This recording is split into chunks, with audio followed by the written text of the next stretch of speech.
السلام عليكم ورحمة الله وبركاته.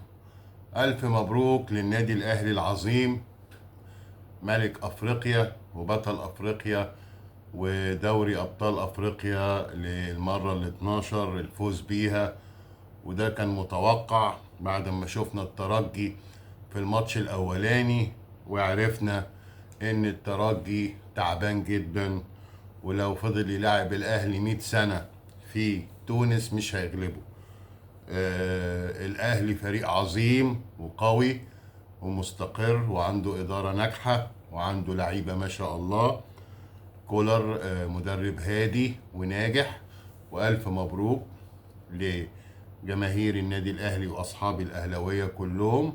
تربعتوا باللقب رقم 12 لدوري أبطال أفريقيا، وما شاء الله كمان 190 مليون جنيه، ده غير التأهل لكأس العالم للأندية.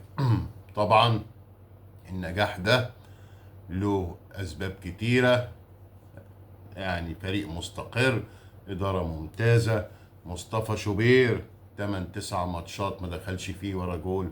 ما شاء الله عليك يا مصطفى، انت طالع بطلب يعني بقوة الصاروخ وأحسن من أبوك كتير. يعني والدك لما ابتدى ما كانش كده خالص. مصطفى شوبير، محمد عبد المنعم، امام عاشور عامل فرق جامد. النهارده ماتش النهارده الاهلي جاب جون يعني كده بمعاونة لعيبة الترجي، وجات له كرة في العارضة من قفشة. الاهلي ما كانش قوي قوي النهارده ودايس، بس كان بيلعب على قد الماتش وعارف ان هو هيغلب الترجي للاسف. يعني انا ما اعرفش الفريق ده اتأهل لنهائي افريقيا ازاي وغلب سان داونز. مفيش شك ان سان داونز كانت بتلاعب الترجي متعالية عليه، عشان سان داونز بتاع جنوب افريقيا اقوى بكتير.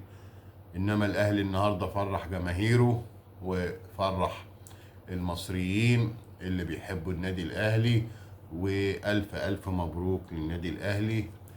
رامي ربيعة لعيب راجل، محمد عبد المنعم، محمد هاني، كلهم كانوا نجوم. خط الوسط مروان عطية، إمام عاشور فارق جدا وكان بيعافر وشاط كام كورة حلوة.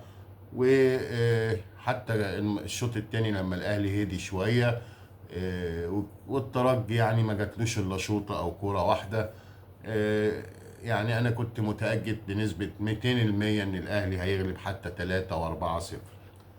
ألف مبروك للنادي الأهلي، وإن شاء الله الزمالك هيقابله في السوبر في آخر يونيو، وهيبقى ماتش جامد وولعة وضرب نار.